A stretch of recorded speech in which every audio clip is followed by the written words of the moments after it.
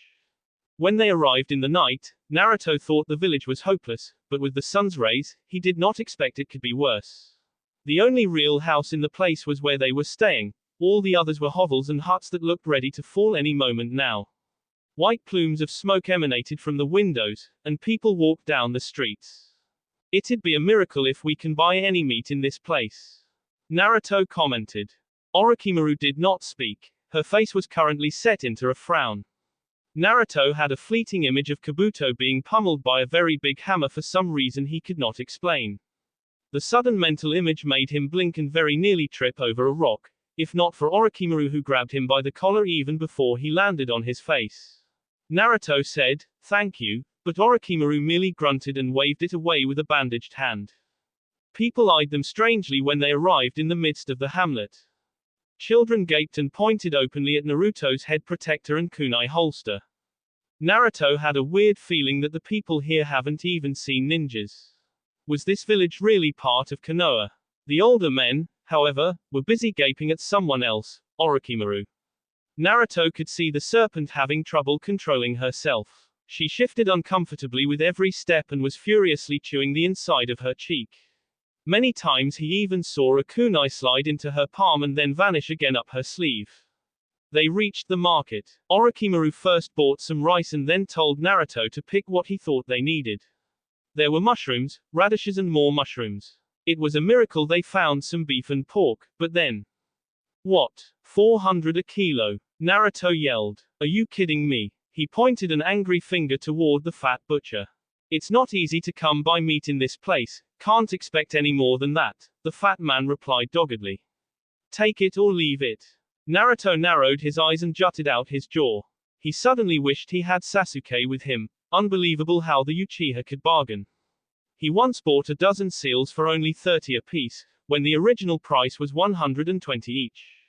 Let me deal with this, Orochimaru whispered, and then he stepped forward and bent low, careful to flash some skin toward the man. Oh please, sir, have pity with me and my son, he's very hungry, and I'm pregnant, he even added a very convincing sniff. Naruto felt a nudge in his ribs, and he quickly schooled his face into what he hoped was Bambi eyes. The butcher was obviously getting agitated. Orochimaru straightened up, but then her kimono slipped down her shoulder. She ignored it and peered up at the fat man. Please, sir. Fine. And I'll add some more. Naruto looked at Orochimaru with greater respect. The serpent merely winked at him. Neji carefully tied his satchel close, a bulging bag of mushrooms inside along with his spare shirts, shorts and ninja gear. When he got back home, he would gorge himself with bowls of ramen and hot pot until his stomach bulged enough to shame a pregnant woman. He walked down the street, hands in his pockets. And then he passed by a butcher where Naruto was buying some meat from. Yo, Naruto. Oi, Neji. Good to see you here. Neji walked on, smiling. Naruto looks fine. And then his white eyes bulged. What the hell, Naruto? He yelled, pivoting around on his heels and running back toward Naruto. He pointed a shaking finger at the blonde. Goddamn it, Naruto. It is you. Naruto did not even look perturbed or something. What are you doing here, Neji? Neji walked forward and grabbed Naruto. What am I doing here? The Hyuga repeated. You go vanishing without even a word for us and you ask me what I'm doing here. How dare you? Sasuke has been worrying his ass out for you in the past month. Where on earth did you come from? What happened to you? Sasuke's worried about me, said Naruto, puzzled. Damn right we are, Neji said loudly. We were so frigging worried. Oh, it's the Hyuga boy, isn't it, Naruto-kun? Neji tore his gaze from Naruto's face and shifted it to the pale, black-clad woman behind them. Something tickled Neji's memory as he looked at the woman. And then he recognized those snake-like eyes, and the purple tattoo around them. He opened his mouth to shout out the name that came to his mind, but Naruto quickly punched him in the gut. The last thing Neji saw before blackness consumed him was Naruto's apologetic smile, and Orochimaru's interested grin. Jiraiya was touching his forehead as Naruto finished explaining. The Hyuga boy was lying unconscious on Naruto's futon. Orochimaru, on the other hand, was busy preparing rice balls in the kitchen. A strained silence enveloped the room. So now what do we do with Neji?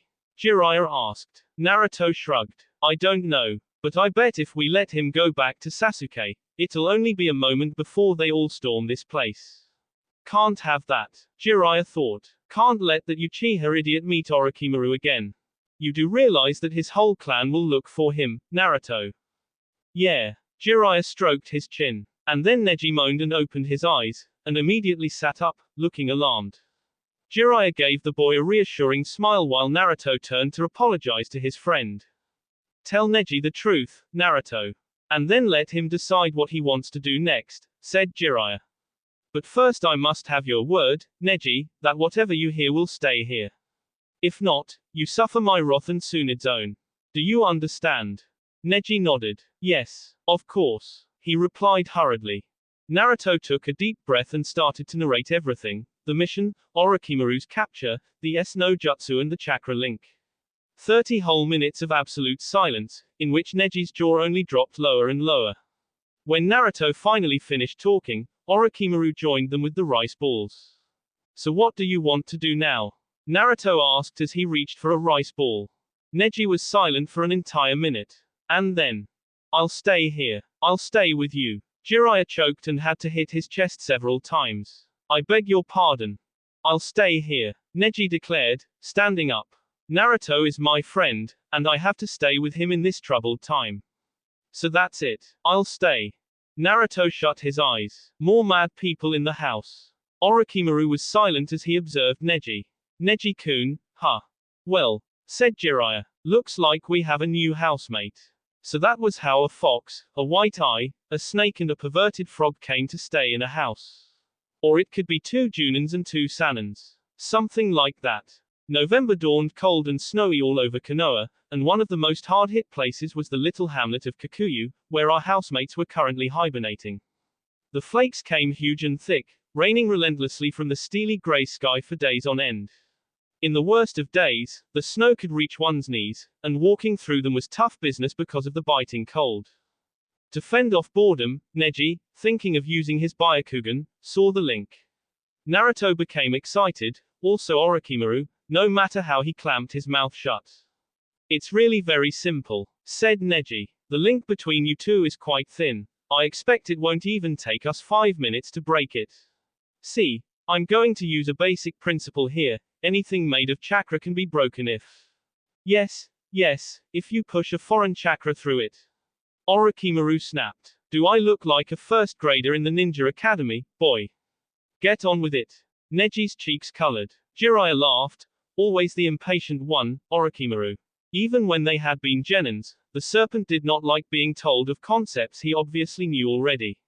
Kneeling between Naruto and Orochimaru, the Hyuga felt his way across the link. Focusing his chakra to his index and middle fingers, he prepared to brought it down, until. No, wait, Naruto yelled, clutching his chest. Neji looked up, confused. Orochimaru was clutching his neck, his eyes very wide. Jiraiya straightened up from where he had been lounging around on the floor. What happened? The frog hermit demanded. Stop it, Orochimaru gasped. It hurts. We can't break the link. Neji frowned. Come on, can't you stand a little bit of pain for your freedom? He raised his right hand and tried to sever the link, and Naruto and Orochimaru tried to endure it as long as they could.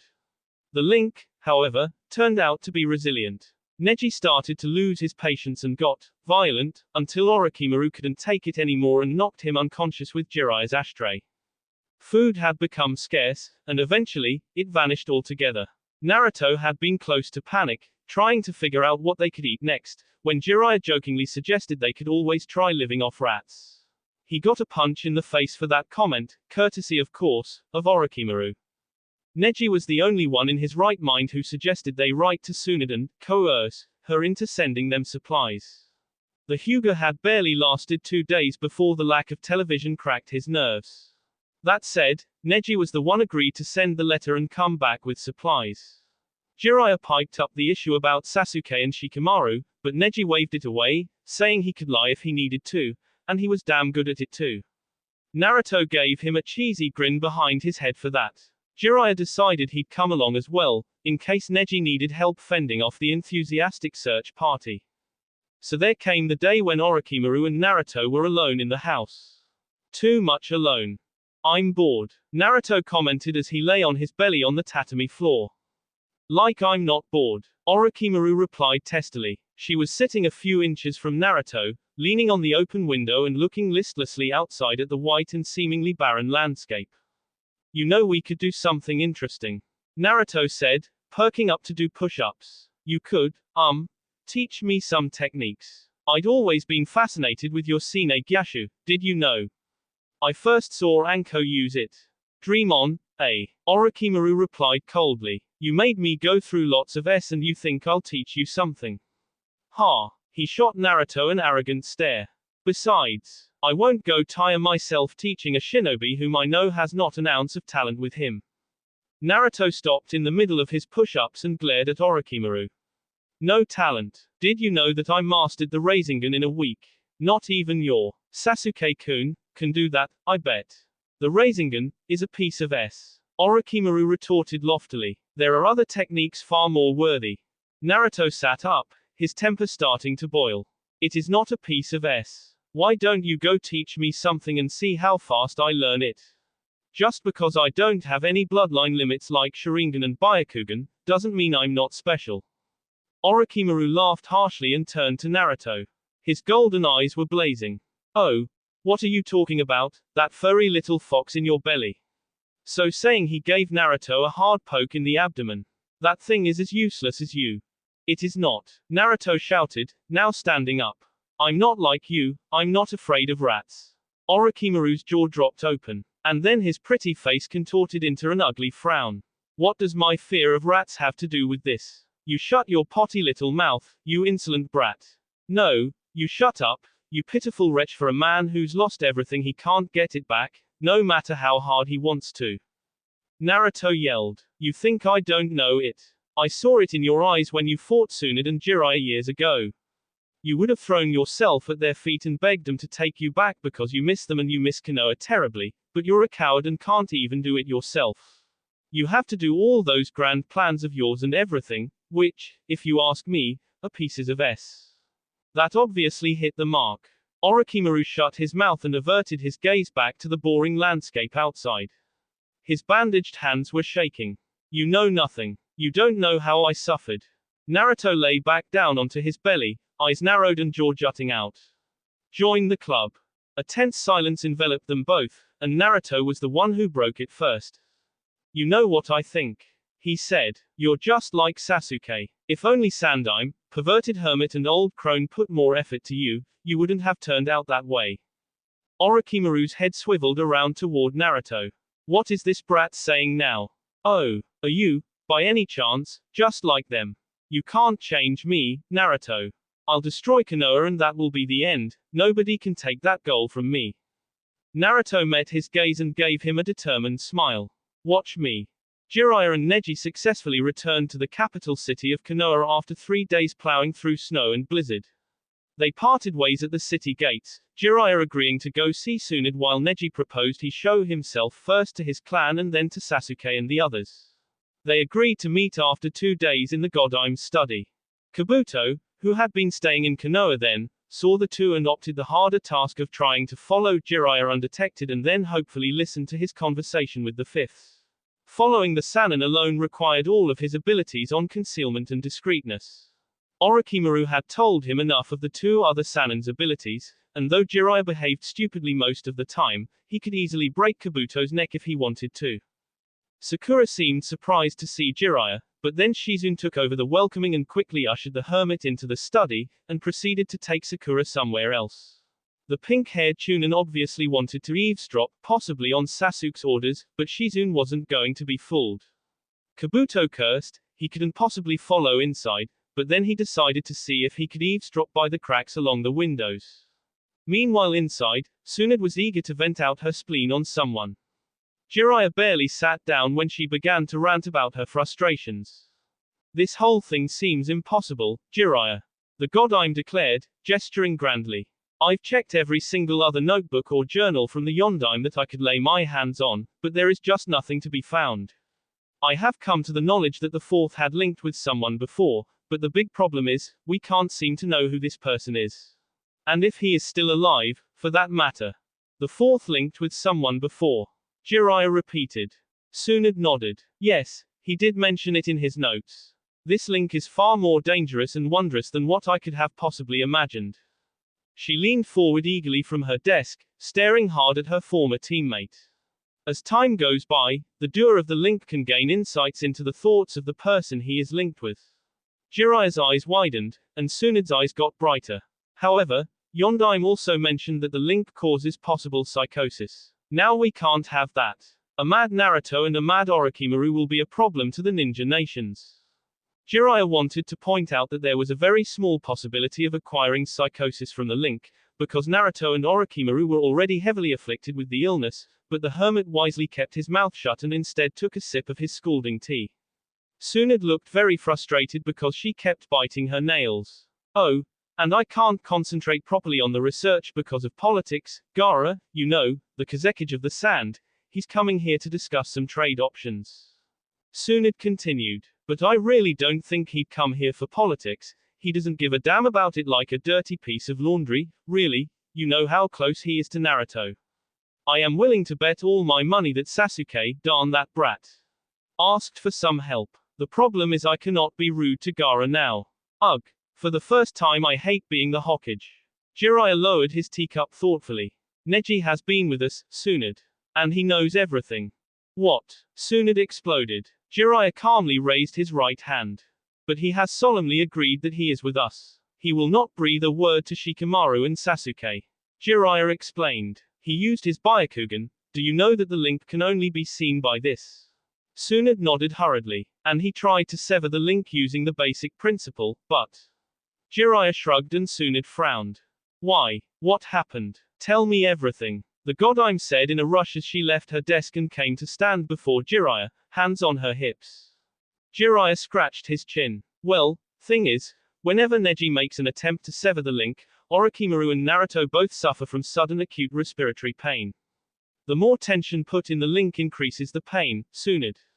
The basic concept doesn't work for some reason we have yet to fathom. Neji got, shirty with the link, and Orochimaru couldn't stand the pain any longer. The boy got a serious lump on the head that was swollen for 5 whole days. Tsunade looked like she had been hit on the head with a frying pan. Her knees gave way and she sat on the tea table facing Jiraiya. Eventually she buried her face in her hands. And, before we forget, Jiraiya fished out Naruto's list from his pocket and handed it to Tsunade. What is this? Tsunade demanded as she unrolled the scroll. The hermit rolled his eyes. I can't believe you let us live in a house that has nothing, Tsunade. Kabuto swallowed hard. His heart was beating so hard in his chest it was a wonder his ribs hadn't cracked yet. A drop of cold sweat actually flowed down his temples and dripped to the snowy ground. Now he knew why Tsunade kept everything quiet. They were all in a serious mess. Slowly, he left the window by which he had been eavesdropping in, and quickly fled to the streets of Konoha. Orochimaru-sama linked with that brat. I don't believe it. By what he'd heard of the link, it was made of chakra, but even then, seemingly nothing could see it. And if trying to see the link might risk Orochimaru's life. Kabuto broke into a dash. I will do my own research and sever the link, Orochimaru-sama. I swear it. Where have you been? Hinata shouted. Neji looked around the house nervously and raised a finger to his lips, but Hinata was not going to stand for it. The Chunin had her feet planted firmly onto the floor, her hands on her hips. There never was something good to come if Hinata stood in your way like that. Neji was getting agitated. He ran a hand through his silky hair. Get out of my way and pipe it down, will you? He hissed. Do you have any idea how much I'd lied to everyone just to save your Sorya? Hinata yelled. I will not get out of your way and pipe it down unless you tell me where you've been. Neji winced. Talking would get him nowhere here.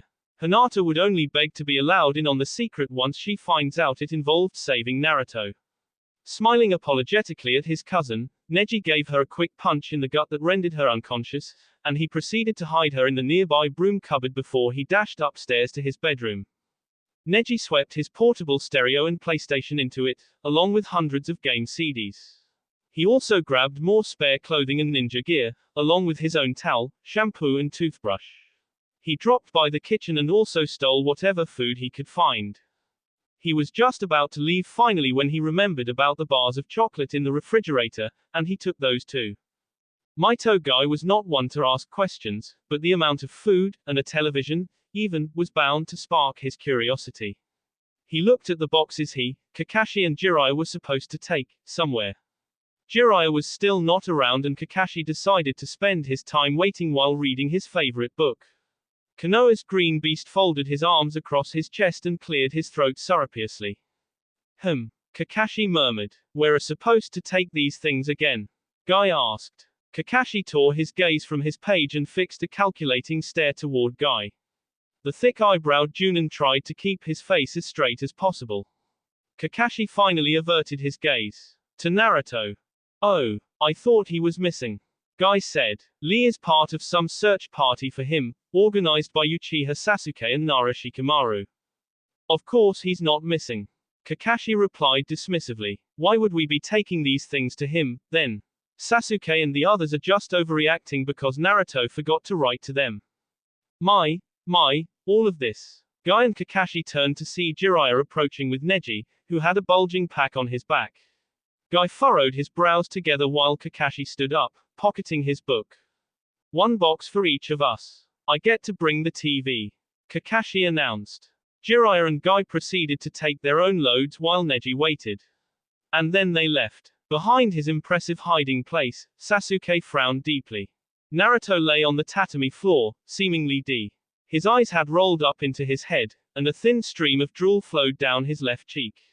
Orochimaru sighed impatiently and poked the blonde again on the belly. Wake up, you fool. Wake up, I said. But Naruto did not want to move. It had been a week since they'd been left alone in the house, a full week of nonsense, shouting and ultimate boredom. Orochimaru thought he'd rather die rather than endure another week like that. The day seemed longer, and they had nothing to eat except mushrooms, which, after the second day, began to taste foul. They tried amusing themselves by going down the hamlet once in a while, but then the men started their advances, and Naruto had been hard put to stop Orochimaru from the whole populace. It involved a very brave teenage boy who so dared touch Orochimaru's behind. Orochimaru poked Naruto again, and this time, the blonde jerked out of his trance and sat up. Are they here yet? He demanded. No, Orochimaru replied. Naruto moaned and lay back down on the floor and started bumping his head to it. Pain erupted from Orochimaru's head, and he pulled Naruto up. Stop that, it hurts. Look, why don't you just remove this no jutsu from me? Come on, remove it. Naruto gave him a withering look before helping him with the seals, and there was a puff of smoke. Orochimaru was grinning broadly as he touched his face. Finally. Naruto lay back down on the tatami floor to wallow in his boredom when Orochimaru sensed some people come up the door. Leaping nimbly to his feet, the serpent proceeded to answer the call. He slid the door open and stuck out his head. What greeted him was a flash of blinding green and an even more blinding flash of teeth, and a thumbs up. Naruto, we come with your life and salvation. Guy greeted. Aagh. Orochimaru shouted before banging the door shut in Guy's face. Jiraiya was depressed. He lounged around on the floor, sulking, all the while eyeing Naruto and Orochimaru askance. He felt hollow and empty. No, he felt betrayed by two. Now how was he supposed to have fun? To survive through the long winter months without excitement? What about the 100th golden edition of his Ika books? True, he had very nice plans for his golden book. Orochimaru would have made the perfect cover girl on it. Jiraiya also thought of having a contest. Whoever would guess rightly on the cover girl's idini would win an autographed copy for free and an endless supply of magazines. So that is what really happened. Guy finally said in a disbelieving voice as Neji pushed a steaming cup of tea toward him. Guy then turned to look at Naruto with more respect. Imagine being able to capture the serpent himself. And all alone at that. You are very good indeed, Naruto. Naruto grinned audaciously while much as Orochimaru wanted to fold his arms, he couldn't, because it started tea like mad yet again. He didn't want to whine before Naruto, he would rather die than admit he needed care, else the blonde fox would just fuss over him again. Instead he decided to pick on Jiraiya, who was glaring at him from the floor. "And what are you sulking about now?" said Orochimaru. Kakashi would have loved to answer but swallowed his response anyway. True, the first time he'd seen Orochimaru under the no jutsu he'd been mesmerized. He never thought the greatest enemy could have been so beautiful as a woman. But now, Kakashi shuddered. It was creepy. "So how are things going?" Naruto asked as he took a chocolate bar Neji gave him. Kakashi lowered his teacup. "Sasuke and Shikamaru still hell-bent on finding you and knowing what really happened to you. We would have been here 6 days ago, but Sasuke followed us. We were hard put to erase our tracks. It's not wise to leave it to the weather alone. You know how good a tracker Sasuke is." Orochimaru's face became blank, and Naruto coughed surreptitiously into his fist. There was an awkward silence. Guy rightly surmised that it was not a good idea to talk about Sasuke in this household. Neji cleared his throat and rightly changed the topic back into the food they've acquired.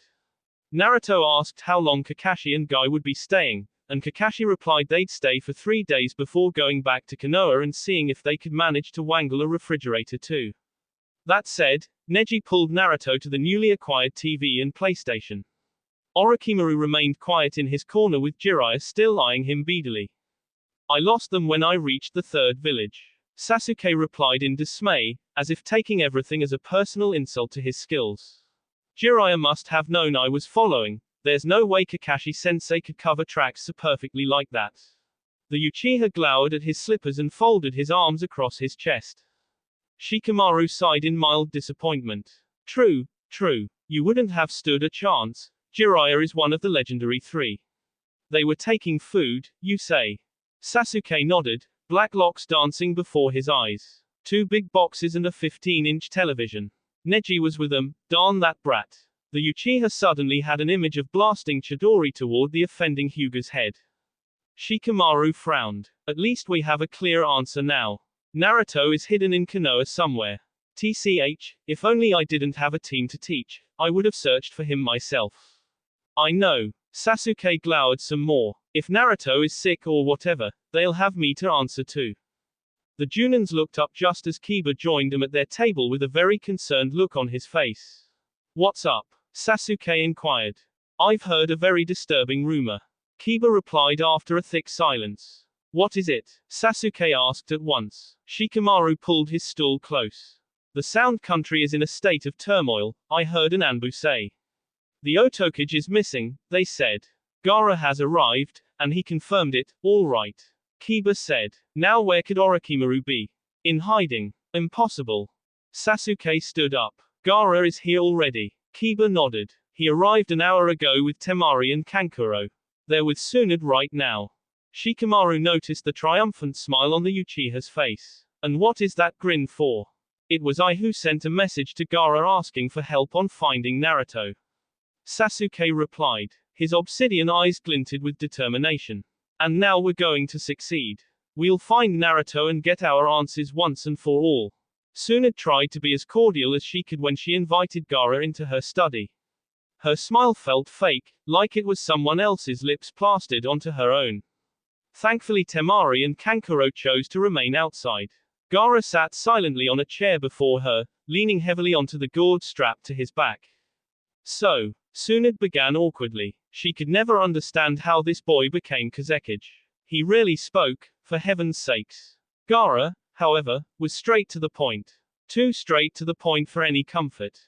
"Where is Naruto?" he asked bluntly. "I want truth, not lies."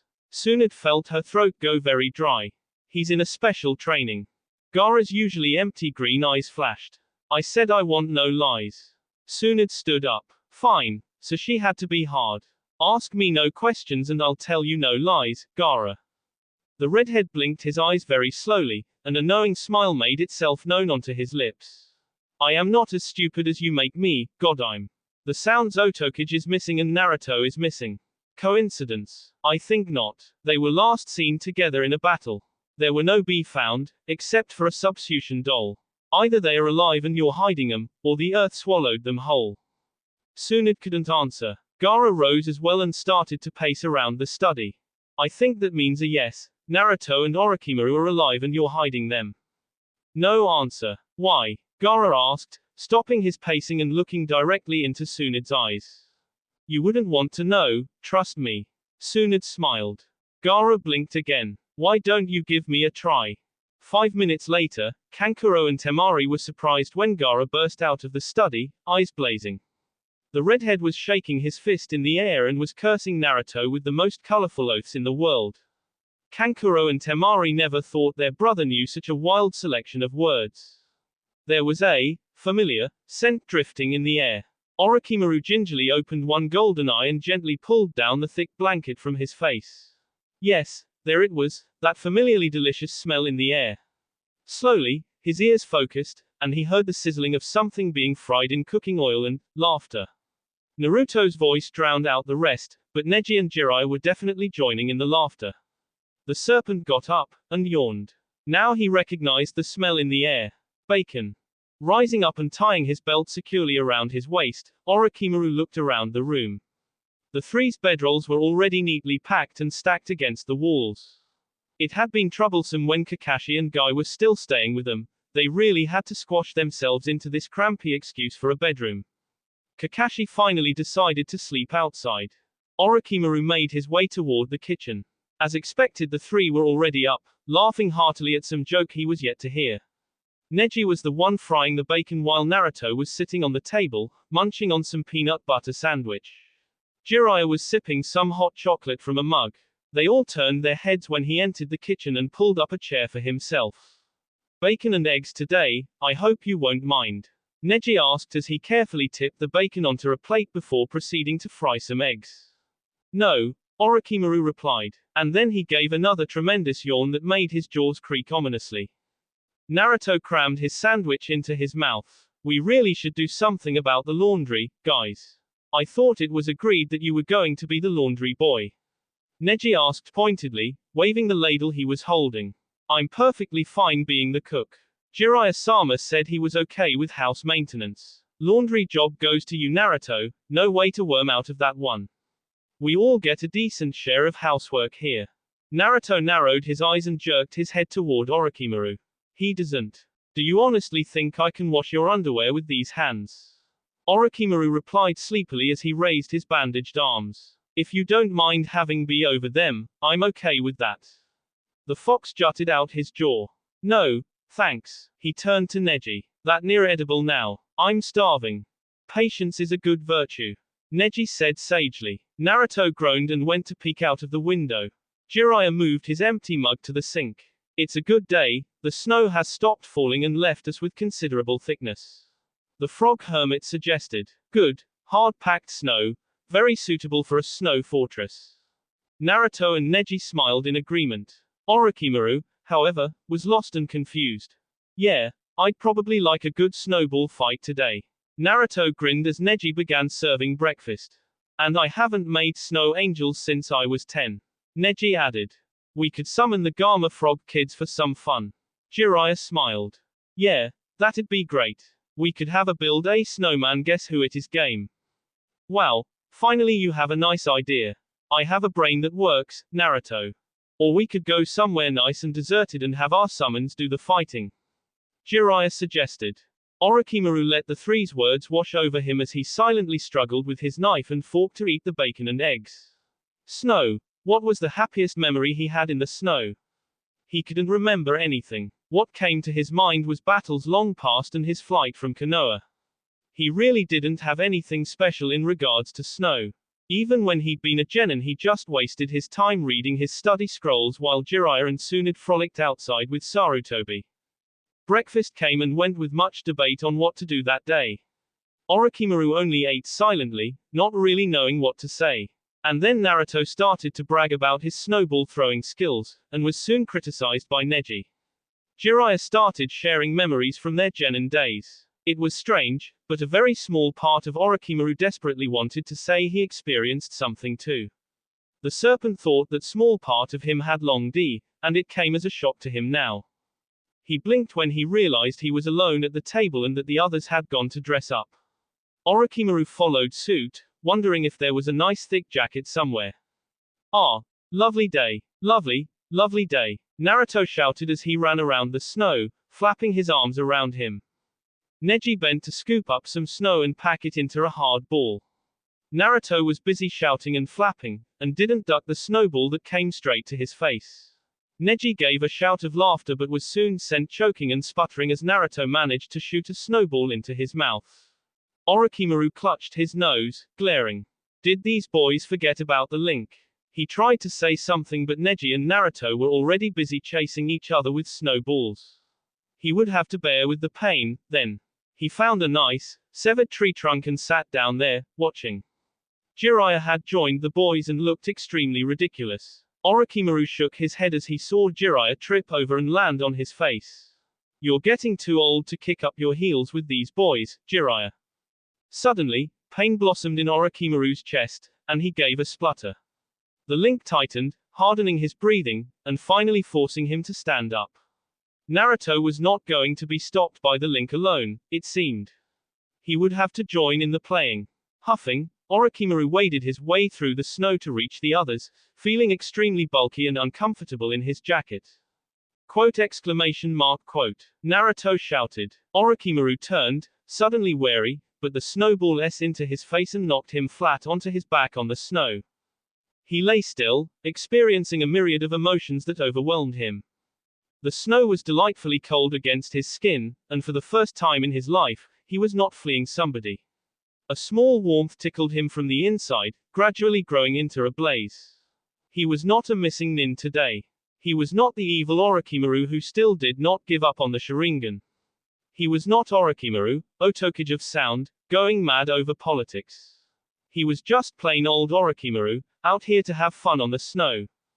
Good one, Naruto. Jiraiya cheered. I got him good. Boo ha ha ha ha.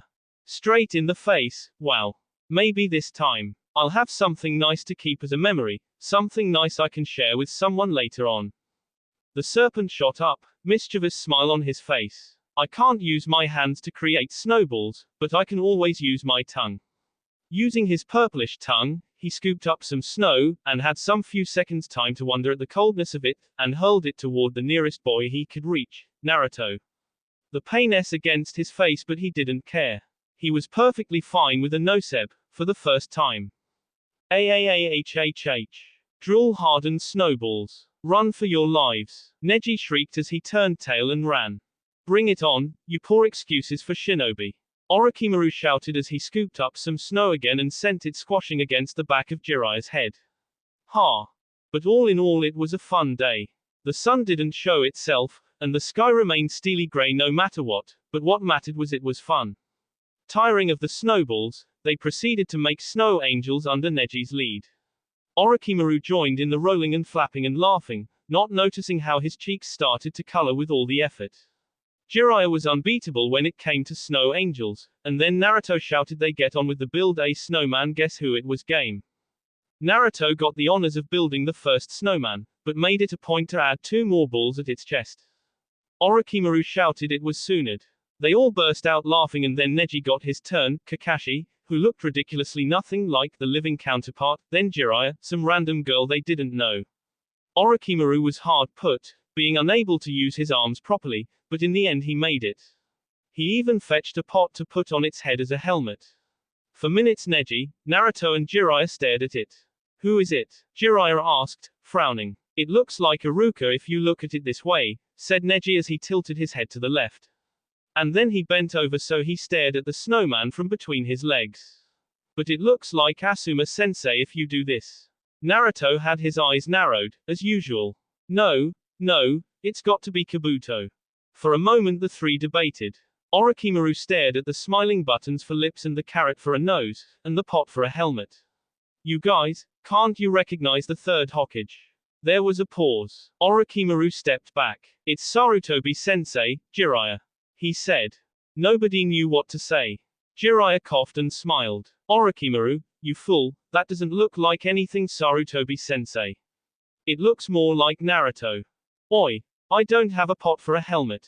And then the fun started all over again. Later that afternoon Jiraiya and Naruto summoned the Gamma Frog Kids, and the snowball fight resumed. But in the end, nobody could beat Naruto. It turned out the fox really had skill to reckon with. At around 5 the snow started falling from the sky, and the four trudged back to the house, weary but happy. Neji made him some hot chocolate, always a good idea after a day's hard play in the snow. My snow angel was bigger than yours, Neji. Naruto complained. No it wasn't. But really, that Tsunade snowman was very funny. Jiraiya guffaw. Mayhap I think them balls could have looked good bigger, you know. Perverted hermit there you go again. Ha ha ha. We should have asked for a video camera, it'd be fun if we recorded everything. Oh yeah. Gamakichi had me good by the groin back there. Yeah. And you screamed like a girl too. Did not. Did too. Did not. Did too. Did not. Did too. Jiraiya laughed and Orochimaru smiled. The chocolate was good, the day was the best, and for the first time, Orochimaru felt at home. That will be all for this video. Be sure to like, subscribe, share, and comment down below for more videos. Goodbye.